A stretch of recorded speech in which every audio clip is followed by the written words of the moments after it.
Hello दोस्तों, जय हिंद। दोस्तों आज शुरू करते हैं फिर से नए टॉप 10 इडियम्स एंड फ्रेजेस के जो हर एग्जाम में सबसे ज़्यादा बार पूछे जाते हैं। और आज की सबसे पहली वर्ड मीनिंग है हमारी ब्लो हॉट एंड कोल्ड, यानी कभी गर्म कभी नर्म। यानी एक ही समय पर दो अलग अलग किस्म की बातें करना। जैसे आपका मम्मी है और मम्मी कह रहे बेटा अगर खाना नहीं खाए ना तो टांग तोड़ देंगे तुम्हारी। और फिर उसके बाद तुम तो मेरे प्यारे अच्छे बेटे हो ना, बहुत प्यारे प्यारे बेटे हो, कैसे हम तुमको मारेंगे। ठीक है। या कोई आपके बॉस है, वो एक बार आपको खूब गुस्से में बात कर रहा है, फिर नरम से बात कर रहा है। यानी एक ही चीज़ पे उसके विचार जो है बदल रहे हैं। केप चेंजिंग हिज ओपिनियन, यानी बार बार कभी गर्म हो जाना कभी नर्म हो जाना, यानी एक ही बात पर दो अलग अलग किस्म की बात करना। ठीक है। तो इसका सही जवाब क्या हो जाएगा? इसका सही जवाब होगा कंफ्यूज्ड अबाउट नहीं, वेरी एक्साइटेड नहीं, वॉज वेरी सैड ये भी नहीं। आंसर हो जाएगा इसका डी वाला, जो होगा kept changing for his opinion. ठीक है। चलिए आगे अगली वर्ड मीनिंग की बात करते हैं। नेक्स्ट वर्ड मीनिंग है चीक बाय जॉल। चीक का मतलब होता है गाल और जॉल का मतलब होता है जबड़ा। आप देखेंगे कि ये जॉल और ये जॉल और आपका गाल हमेशा क्या है, साथ साथ रहते हैं भाई, साथ साथ। अब गाल हटा दीजिए तो बिना जबड़ा के थोड़े होगा, यहाँ पर जबड़ा ही पर तो ये पूरा गाल है ना। तो हम कह सकते हैं चीक बाई जॉल का मतलब क्या हो गया कि साथ साथ बहुत करीब होना। यानी इसका सही जवाब क्या हो जाएगा? अगेंस्ट इच अदर नहीं, ये तो खिलाफ हो जाएगा। क्लोज टुगेदर, जी हाँ बिल्कुल क्लोज टुगेदर ये इसका सही जवाब होगा। यानी हमारा आंसर कौन सा हो जाएगा? आंसर हो जाएगा बी वाला। ठीक है। चलिए आगे बढ़ते हैं। अगली वर्ड मीनिंग हमारी है कि smell a rat. Smell a rat का क्या मतलब है? स्मेल का मतलब सुंघाई देना, रैट मैंने चूहा। अब एक बिल्ली है, बिल्ली जब इंटर करती है कमरे में तो उसे चूहा सुंघाई देता है, अरे कहीं तो है चूहा यहाँ पर आसपास में, है ना। और बार बार उस शक की नज़रों से इधर उधर देखती है। तो इसका मतलब है कि suspect that something is wrong, something is fishy. यानी कुछ तो गलत है, कहीं तो गड़बड़ है। आप कहीं गए और आपको कुछ दाल में काला लग रहा है, ओह कुछ तो गड़बड़ है भाई। Suspect that something is wrong, यानी कुछ आपको शक करना या संदेह करना, ये भी इसकी वर्ड मीनिंग हो जाएगी। यानी इसका सही जवाब क्या हो जाएगा? इसका सही जवाब हो जाएगा suspect that something is wrong, suspect that something is wrong. ठीक है। चलिए फिर आगे बढ़ते हैं अगली वर्ड मीनिंग पे। हमारा चौथी वर्ड मीनिंग है हमारा blow his own trumpet. Trumpet मैंने नगाड़ा, ठीक है। और ब्लो मैंने बजाना, ओन मैंने अपना। कहीं पर कोई ज़रूरत है तो भाई वो व्यक्ति अपना ही नगाड़ा बजा रहा है, खूब नगाड़ा बजा रहा है, दूसरे वाले का सुन ही नहीं रहा है। तुम क्या बोल रहे हो, तुम क्या कह रहे हो, इससे हमसे नहीं मतलब।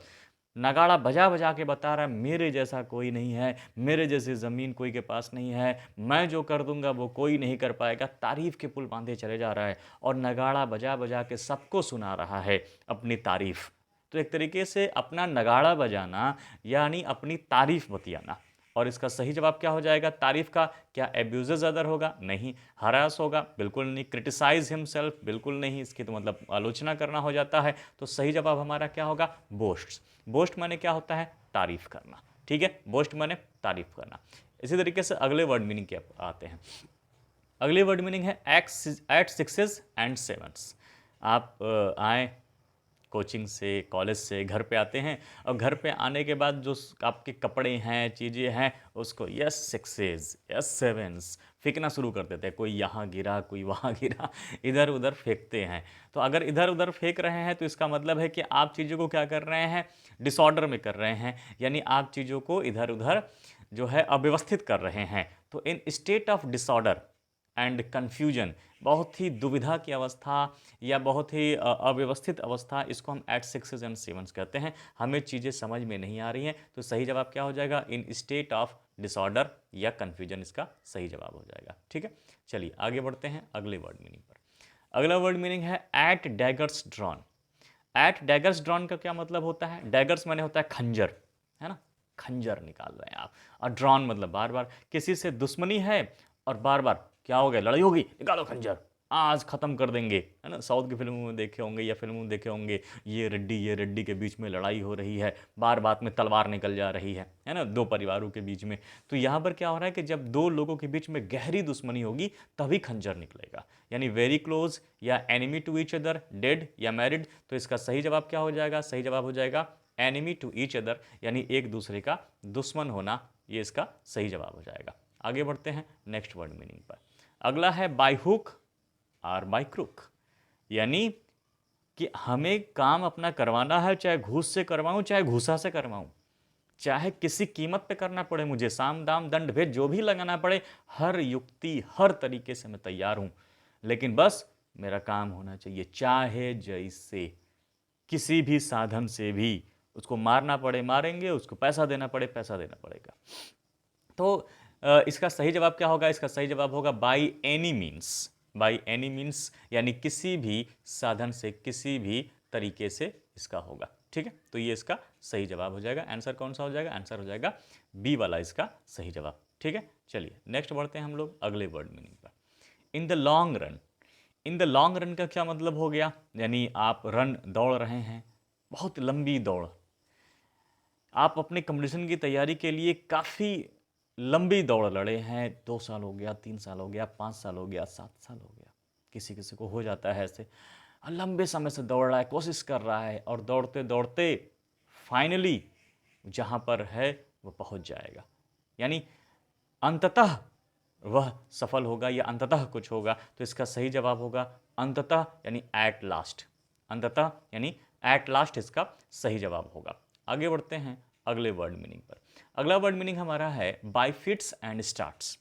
बाय फिट्स एंड स्टार्ट्स का क्या मतलब होगा? मतलब आप स्कूल जाना है, फिट हैं, तंदुरुस्त हैं, सेहतमंद हैं, आज कोई दिक्कत नहीं है, स्कूल चले गए, स्टार्ट, पढ़ाई स्टार्ट।